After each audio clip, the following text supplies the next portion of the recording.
بسم اللہ الرحمن الرحیم۔ السلام علیکہ یا صاحب العصر والزمان۔ جواب: امام علیہ السلام نے فرمایا یہ آیت ان کے متعلق نازل ہوئی ہے کہ جنہوں نے اوصیاء کو جھٹلایا وہ ایسے گنگے اور بہرے ہیں جو تاریکی میں ہیں۔ جو ابلیس کی اولاد ہے وہ تو ہرگز اوصیاء کی تصدیق نہیں کر سکتا اور ہرگز ان پر ایمان نہیں لائے گا۔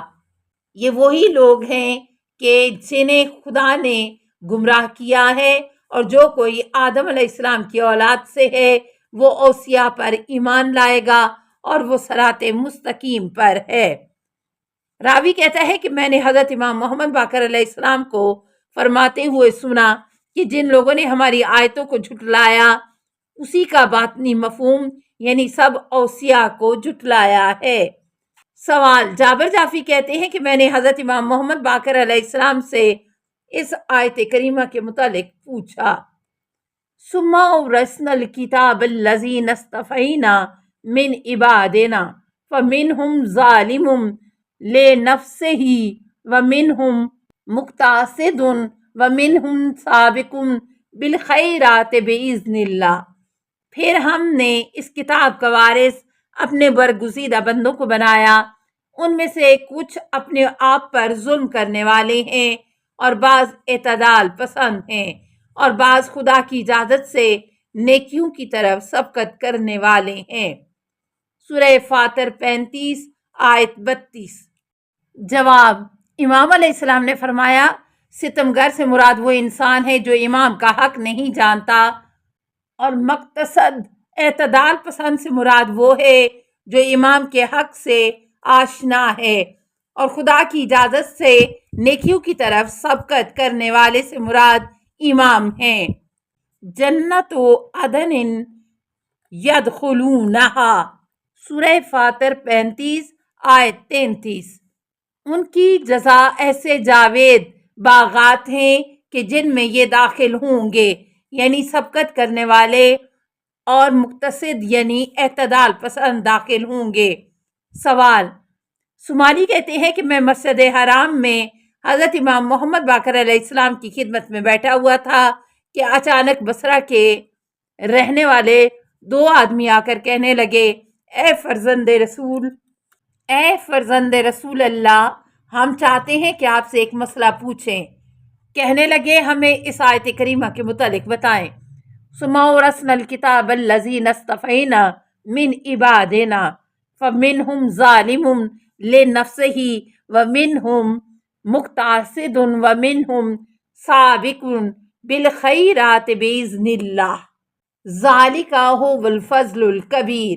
پھر ہم نے اس کتاب کا وارث ان افراد کو قرار دیا جنہیں اپنے بندوں میں سے چن لیا، اور ان میں سے بعض اپنے نفس پر ظلم کرنے والے ہیں اور بعض اعتدال پسند ہیں اور بعض خدا کی اجازت سے نیکیوں کی طرف سبقت کرنے والے ہیں، اور در حقیقت یہی بہت بڑا فضل و شرف ہے۔ سورہ فاطر 35 آیت 32۔ جواب: امام علیہ السلام نے فرمایا یہ آیت کریمہ ہم اہل بیت کی شان میں نازل ہوئی ہے۔ سوال: ابو حمزہ کہتے ہیں کہ میں نے عرض کیا میرے ماں باپ آپ پر قربان، آپ کے خاندان میں اپنے نفس پر ظلم کرنے والا کون ہو سکتا ہے؟ جواب: امام علیہ السلام نے فرمایا جس کی نیکیاں اور گناہ برابر ہوں تو اس نے اپنے اوپر ظلم کیا ہے۔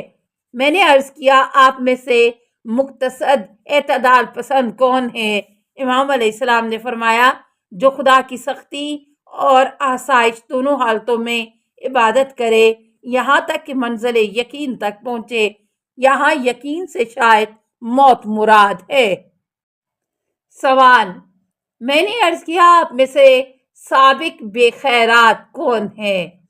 جواب: امام علیہ السلام نے فرمایا خدا کی قسم یہ وہ ہے جو لوگوں کو خدا کی راہ میں بلاتا ہے اور امر بالمعروف اور نہی عن المنکر کرتا ہے اور گمراہوں کی حمایت نہیں کرتا اور خائنوں اور تباہ کاروں کا دشمن ہے اور فاسق و فاجر لوگوں کے حکم پر راضی نہیں، سوائے یہ کہ اسے اپنی جان اور دین کا خوف ہو اور اس کا کوئی حامی اور مددگار بھی موجود نہ ہو۔ علامہ مجلسی حدیث کے ذیل میں فرماتے ہیں، دو حالتوں سختی اور آسائش سے مراد اہل حق اور اہل باطل کے غلبے کی حالت ہے۔ سوال: سورہ بن کلیب کہتے ہیں کہ میں نے حضرت امام محمد باقر علیہ السلام سے اس آیت شریفہ کے بارے میں پوچھا۔ سما اور اسن الکتابہ، سورہ فاطر 35 آیت 32، پھر ہم نے اس کتاب کے وارث بنائے۔ جواب: امام علیہ السلام نے فرمایا یہ آیت ہماری شان میں نازل ہوئی ہے اور نیکیوں میں سبقت کرنے والا امام ہے۔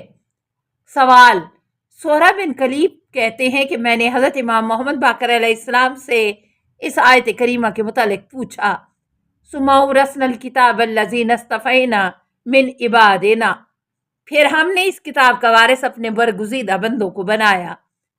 سورہ فاطر 35 آیت 32۔ جواب: امام علیہ السلام نے فرمایا ظالم لنفسہ سے مراد وہ شخص ہے جو امام کی معرفت نہیں رکھتا۔ سوال: میں نے عرض کیا کہ مقتصد اعتدال پسند کون ہے؟ جواب: امام علیہ السلام نے فرمایا جو شخص امام کی معرفت رکھتا ہے۔ سوال: میں نے عرض کیا سابق بالخیرات سے کون مراد ہے؟ جواب: امام علیہ السلام نے فرمایا امام۔ سوال: میں نے عرض کیا کہ آپ کا شیعوں کے متعلق کیا حکم ہے؟ جواب: امام علیہ السلام نے فرمایا ان کے گناہ بخشے جاتے ہیں، ان کے قرض ادا کیے جاتے ہیں، جبکہ ہم ان کی بخشش کا دروازہ ہیں اور ہمارے سبب انہیں معافی دی جاتی ہے۔ سوال: ابو اسحاق سبی کہتے ہیں کہ میں مراسم حج انجام دینے کے لیے اعظم سفر ہوا، اس اثناء میں میری حضرت امام محمد باقر علیہ السلام سے ملاقات ہوئی۔ میں نے آپ علیہ السلام سے اس آیت کریمہ کے متعلق پوچھا، پھر ہم نے اس کتاب کے وارث بنائے۔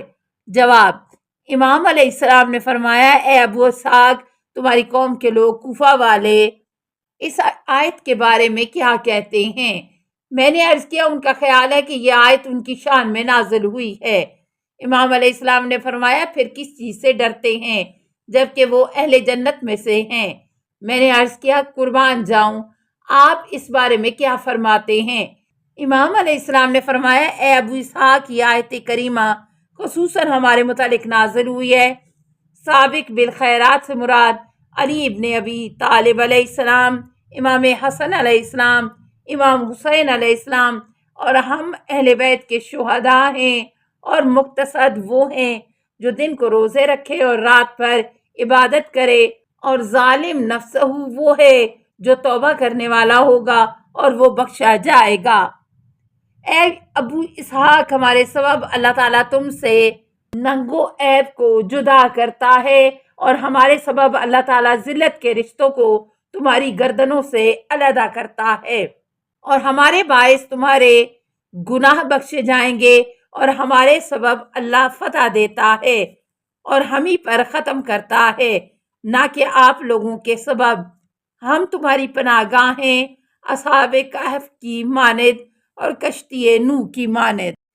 امت کے لیے نجات کی کشتی ہیں اور بنی اسرائیل کے باب حتہ کی طرح ہم آپ کے لیے در بخشش ہیں۔ سوال: علی بن قاسم کہتے ہیں کہ میں نے حضرت امام محمد باقر علیہ السلام سے اس آیت کریمہ کے بارے میں پوچھا۔ وَإِذَا الْمُوَدَّةُ سُئِلَتْ بِأَيِّ ذَنبٍ قُتِلَتْ، اور جب زندہ درگور لڑکیوں کے بارے میں سوال کیا جائے گا کہ انہیں کس گناہ میں مارا گیا۔ سورہ التکویر 81 آیت 8-9۔ جواب: امام علیہ السلام نے فرمایا آل محمد کے شیعوں کے متعلق پوچھا جائے گا کہ انہیں کس جرم میں مارا گیا۔ السلام علیکہ یا صاحب العصر والزمان، الامان الامان الامان من فتن الزمان۔ السلام علیکہ یا خلیفۃ الرحمن، السلام علیکہ یا امام الانس والجان، السلام علیکہ یا مظہر الایمان، السلام علیکہ یا شریک القرآن، السلام علیکا یا قاطع البرہان، السلام علیکا یا امام زماننا، ھذا اجل اللہ فرجک وسہل اللہ مخرجک وظہور کا، السلام علیکا ورحمۃ اللہ۔ اللہم صلی علی محمد و آل محمد۔